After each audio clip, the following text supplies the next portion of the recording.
Hello everyone, welcome to test quiz में आपका स्वागत है। आज की क्लास में हम आधुनिक आवर्त सारणी की विशेषताएं देखने वाले हैं। क्या है इसकी विशेषताएं? जैसा कि आपको पता है, आधुनिक आवर्त सारणी हमने लास्ट की क्लास में देखा है। इन्हीं जो चीज़ें हमें पता है उसे वो फीचर्स के रूप में हम देखते हैं। ठीक है, तो जो आधुनिक आवर्त सारणी है वो किस पे डिपेंडेंट है, वो किस पर आधारित है? तो जो आधुनिक आवर्त सारणी है वो आधारित है परमाणु संख्या पर। पहली बात, पहला पॉइंट। दूसरा पॉइंट कि जो इसमें जो एलिमेंट्स हैं, जो तत्व हैं, उनको किस आधार पर पीरियोडिक टेबल में आवर्त सारणी में जो स्थान मिला है। ठीक है, तो हम क्या कह रहे हैं कि जो जितने भी एलिमेंट्स हैं उनको किस आधार पर मिला है? तो उनको मिला है इलेक्ट्रॉनिक विन्यास के आधार पर, उनको पीरियोडिक टेबल में स्थान प्राप्त हुआ है। तीसरा पॉइंट आपका ये है कि जो जितने भी तत्व के गुण हैं उनमें हमको क्रमिक परिवर्तन देखने को मिलेगा। जैसे कि आप ऊपर से नीचे आए, चाहे आप बाएं से दाईं ओर जाएं, आपको इसमें चेंजेस देखने को मिलेगा। ठीक है, उसके बाद हम चौथा पॉइंट है हमारा, जो हाइड्रोजन है वो क्लोरीन, जो 17 समूह के तत्व हैं फ्लोरीन, क्लोरीन, ब्रोमीन की तरह वो माइनस आयन, H- आयन भी देते हैं। ठीक है, और जो हाइड्रोजन है वो सोडियम पोटेशियम की तरह H+ आयन देने का भी उनमें गुण जो है वो मौजूद है। लेकिन फिर भी इन सब जो कंट्रोवर्सी है, इन सब के बावजूद जो H+ है, जो हाइड्रोजन है, ठीक है, उसको क्या किया गया है? समूह 1 में रखा गया है, ना कि समूह 17 में उसे स्थान प्राप्त हुआ है। तो ये है आधुनिक आवर्त सारणी की विशेषताएं। अगर आपको आवर्त सारणी पता है तो आप उसके विशेषताओं को अपने से खुद से लिख सकते हैं। क्लियर? चलिए देखते हैं इस पे बेस्ड कुछ क्वेश्चंस हैं। आधुनिक आवर्त नियम के अनुसार तत्वों के गुणधर्म किसके आवर्ती फलन होते हैं? मोस्ले के पहले तक तो हमने जितना भी वैज्ञानिकों का देखा, सभी किसके आवर्ती फलन थे? वो थे परमाणु भार के आवर्ती फलन। ठीक है, periodic function of atomic weight. लेकिन जो पीरियोडिक टेबल है हमारा, जो आधुनिक आवर्त सारणी है, वो उसके में तत्वों के भौतिक एवं रासायनिक गुण किसके पीरियोडिक फंक्शन है? तो वो है एटॉमिक नंबर, परमाणु संख्या के वो क्या है? फंक्शन है। ठीक है, पीरियोडिक फंक्शन। दूसरे आवर्त में तत्वों की संख्या कितनी है? दूसरे आवर्त में तत्वों की संख्या कितनी होगी बताइए? हमने लास्ट की क्लास में ही देखा है, उसमें 2 कोश यूज हो रहे हैं। 2 कोश मतलब कि अधिकतम कितने एलिमेंट्स? 2n²। तो जो L कोश है उसके लिए क्या होता है? L की वैल्यू 2 होती है, मतलब कि 8 एलिमेंट। 2 × 4, n का स्क्वायर मतलब 2 का स्क्वायर 4, और 4 2 = 8। क्लियर? इसके बाद क्या है नेक्स्ट क्वेश्चन? क्या आप विभिन्न तत्वों के समस्थानिकों का स्थान आवर्त सारणी में सुनिश्चित कर सकते हैं? तो आप कर सकते हैं क्या सुनिश्चित? यहाँ पे आपको दिख रहा है क्या कोई भी? तो हम अभी उसको नहीं कर सकते, क्योंकि जो आवर्त सारणी, जो समस्थानिक होते हैं, जो आइसोटोप्स होते हैं, उसमें क्या होता है? परमाणु संख्या तो समान होती है, लेकिन जो परमाणु भार है वो भिन्न भिन्न होते हैं। ठीक है, और परमाणु भार भिन्न भिन्न है तो उसको आपको पॉसिबल है क्या? परमाणु संख्या एक समान है, उसको एक प्रॉपर, जैसे क्लोरीन है उसका 17 है, उसका परमाणु संख्या उसको वही जगह फिक्स हो गई है, लेकिन परमाणु भार के आधार पर हमने पीरियोडिक टेबल को नहीं जमाया है, हमने जमाया है उसको परमाणु संख्या के आधार पर। ठीक है, नेक्स्ट क्वेश्चन है, आधुनिक आवर्त सारणी में आर्गन एवं पोटेशियम को स्थान कैसे निश्चित किया गया है? चाहे आपसे आर्गन पूछे, चाहे पोटेशियम, चाहे कोई भी एलिमेंट आपको देकर पूछ दे, तो आधुनिक आवर्त सारणी में प्रत्येक एलिमेंट को, प्रत्येक तत्व को, ठीक है, ईच एलिमेंट को किससे? इलेक्ट्रॉनिक विन्यास के थ्रू ही उनको जगह मिली है, जिसका जैसा इलेक्ट्रॉनिक विन्यास उसको वैसा प्लेस मिला है। ठीक है, उसके बाद नेक्स्ट है 3 तत्व x, y, z है, जिनकी परमाणु संख्या 6, 10 और 18 है। क्वेश्चन क्या है? 3 तत्व हैं x, y और z, जिनकी परमाणु संख्या कितनी? 6, 10 और 18। पहले ए में आपसे क्या बोला जा रहा है, आपसे बोल रहा है कि कौन से दो तत्व समान वर्ग के हैं। अगर आपको वर्ग जानना है कि ये कौन से वर्ग के होंगे, ठीक है, तो आप क्या करेंगे, आपको क्या पता होना चाहिए, पहले तो आप इसका इलेक्ट्रॉनिक कॉन्फ़िगरेशन देख लीजिए। ये कैसे होगा, 2 और 4, ठीक है। ये कैसे होगा, 2 और 8, और ये कैसे होगा, 2, 8 और 8, ठीक है। तो कौन से समान वर्ग के होंगे, ठीक है। तो हमको ये पता होना चाहिए कि इसके वाह्यतम कोश में भी 8 है, इसके भी वाह्यतम कोश में 8 है, मतलब कि जो y और z है, y और z वाले जो तत्व हैं, y और z वाले जो तत्व हैं वो दोनों क्या होंगे, एक ही वर्ग में होंगे। मैं आपको एग्जाम्पल बताती हूँ, जैसे कि मैं लेती हूँ लिथियम और सोडियम का, ठीक है। लिथियम और सोडियम का हम लेते हैं, लिथियम एंड सोडियम। जैसे कि आपको पता है ये जो Y है मतलब कि परमाणु संख्या 10 नियॉन है, और ये परमाणु संख्या 18 मतलब कि ये आर्गन को डिनोट कर रहा है। मैं एक ही वर्ग की दो एलिमेंट आपको लिथियम और सोडियम का एग्जाम्पल लेती हूँ। लिथियम का होता है 3 और सोडियम का होता है 11, ठीक है। तो लिथियम को कैसे भरेंगे, 2 और 1, क्लियर। और इसको कैसे भरेंगे, 2, 8, 10 और 11। तो ये आपको देख पा रहे हैं, ये इलेक्ट्रॉनिक विन्यास में ये जो वाह्यतम कोश में जो 1 दिखा रहा है ना, यही इसके वर्ग की संख्या, समूह की संख्या को दर्शाएगा। अब आप सोच रहे होंगे ये जो 8 दिखा रहा है ये कौन सा समूह है, तो ये है आपका 18वां समूह आर्गन, और ये नियॉन 10 और आर्गन 18। तो आप देख पा रहे हैं, तो हमें तो इसका आंसर मिल गया। आपको क्लियर हुआ मैंने कैसे बताया कि इलेक्ट्रॉनिक विन्यास के थ्रू आप बता सकते हैं कि ये कौन से आवर्त में होंगे, ठीक है, सॉरी कौन से वर्ग में होंगे, ठीक है। तो लास्ट का जो है ये आपको बताएगा कि कौन से वर्ग में है। 1 है तो पहले वर्ग में, यहाँ पे 2 आएगा तो दूसरे वर्ग में, 3 आएगा तो तीसरे वर्ग में, ठीक है, 3 आएगा तो ये 13 वाले वर्ग पे जाएगा, ठीक है, और 4 आएगा तो 14 वाले वर्ग पे जाएगा। क्लियर, क्यों कैसे ये आपको नहीं जानना है अभी। अब देखिए, अगर आपसे इसी क्वेश्चन में पूछा जाता कि लिथियम कौन से नंबर के आवर्त में है और सोडियम कौन से आवर्त में है, यहाँ से तो देख के बता दोगे आपकी ये दूसरे आवर्त में है और सोडियम कौन से तीसरे आवर्त में है। अगर आप इलेक्ट्रॉनिक विन्यास लिखेंगे तो आपको पीरियोडिक टेबल देखने की भी जरूरत नहीं है। आप देख पा रहे हैं ये कौन सा कोश है, इसका ये K कोश है, ये L कोश है और ये M कोश है, ठीक है।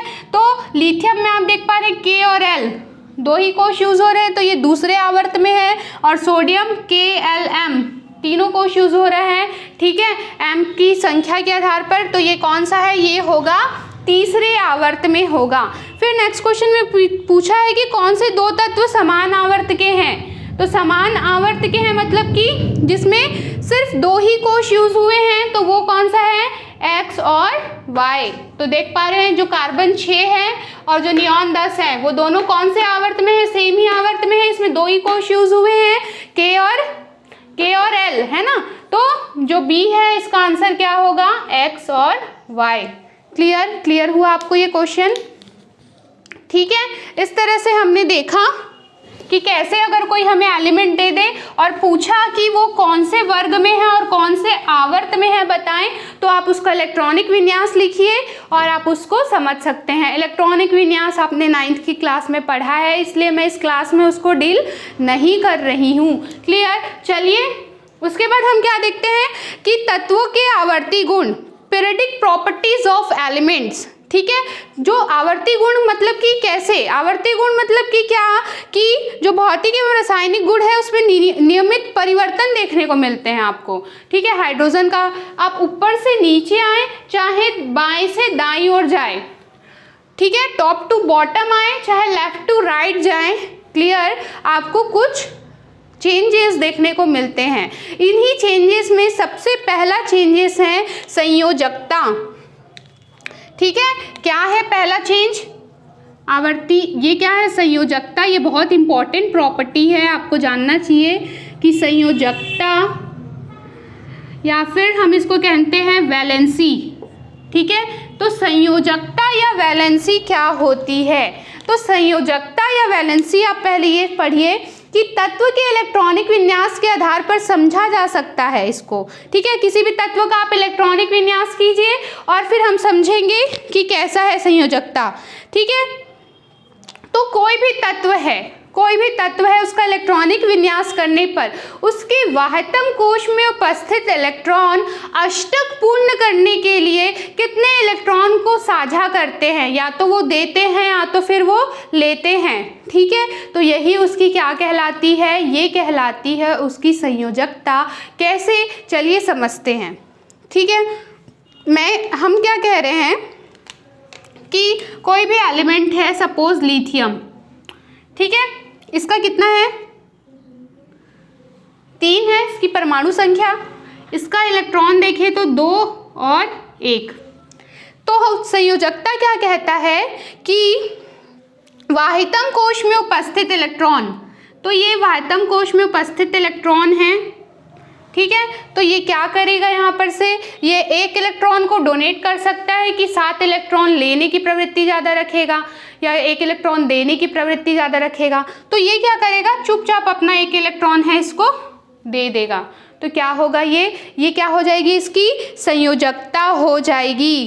क्लियर, ठीक है। वहीं आप देखेंगे कि बेरिलियम 4, ठीक है।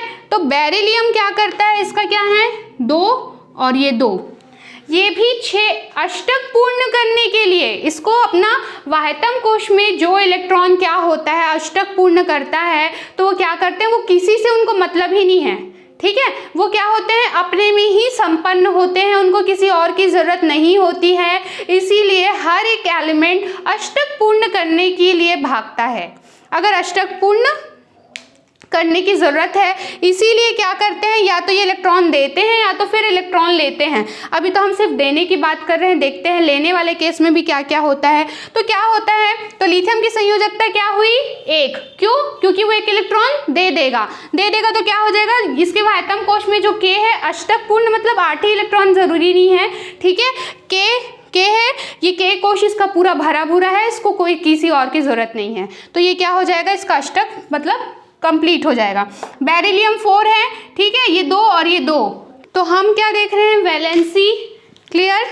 तो चलिए लिथियम और बेरिलियम, अब हम देखते हैं बोरॉन का होता है 5, इसके पहले कोश में 2 और 3, तो ये 3 इलेक्ट्रॉन दे देगा या फिर 5 इलेक्ट्रॉन लेगा, तो ये 3 इलेक्ट्रॉन दे देगा। तो ये क्या है, उसकी संयोजकता, ताकि उसके अष्टक पूर्ण हो जाए।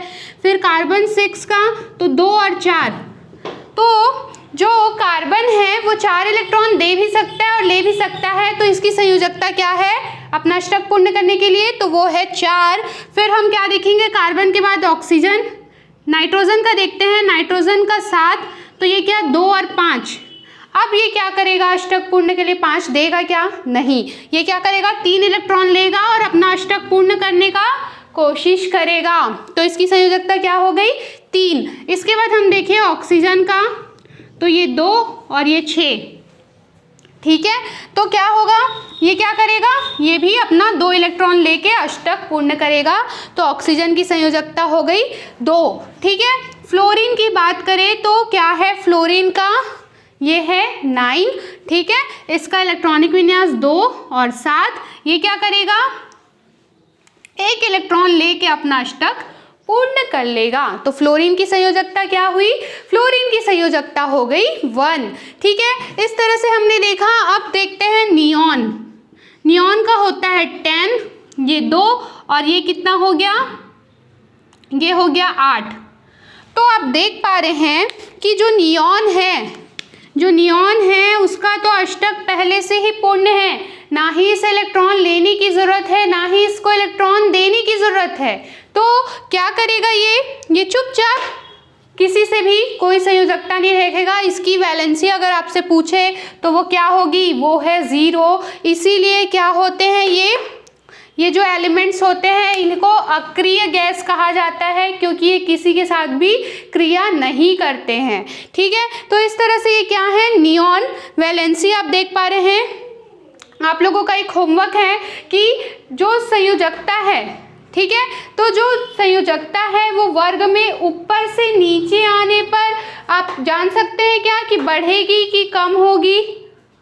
और आप देख पा रहे हैं कि आवर्त में दाएं से बाएं से दाईं ओर आने पर संयोजकता पर क्या प्रभाव पड़ रहा है, ये तो आप देख ही पा रहे हैं। ठीक है, तो ये आपको ऑब्जर्व करना है संयोजकता का कि वर्ग में इसका क्या प्रभाव पड़ता है और आवर्त में लेफ्ट टू राइट जाने पर इसका क्या इफेक्ट पड़ता है। क्लियर?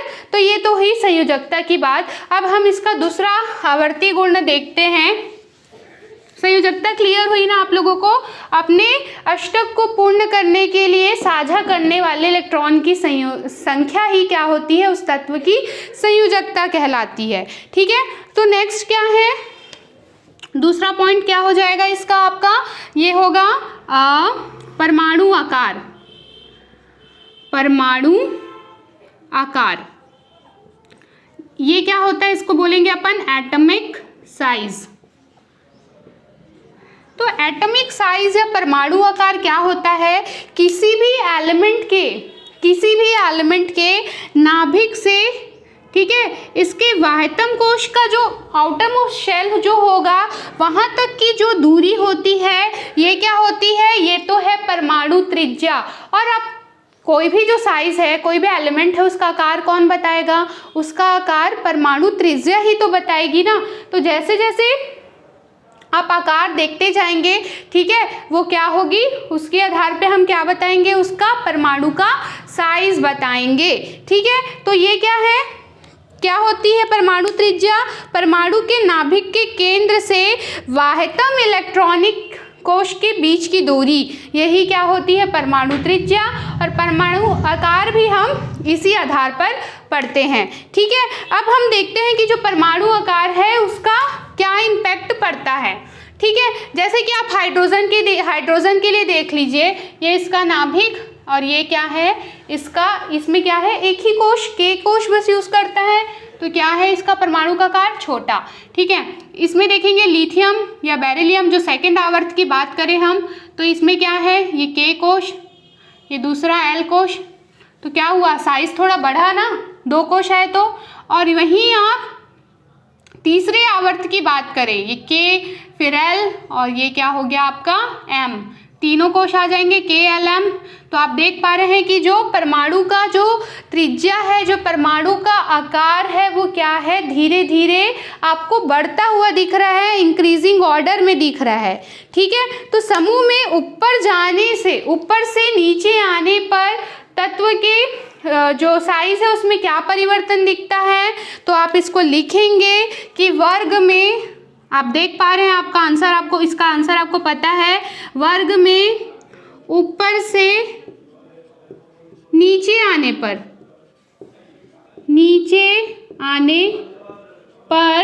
जो परमाणु का आकार है, जो एटॉमिक साइज है, क्या है, बढ़ता है। क्लियर? अब वहीं आप देखेंगे कि आवर्त में क्या होता है। आवर्त में जैसे कि आप सेकंड आवर्त ले लीजिए, ठीक है, एक ही आवर्त को अपन लेके चलते हैं, सेकंड आवर्त को ले लीजिए। Through out lithium, beryllium, boron, carbon, nitrogen, oxygen, fluorine और नियॉन, इसमें सिर्फ 2 ही कोश यूज होंगे, एक आपका के कोश और दूसरा आपका एल कोश।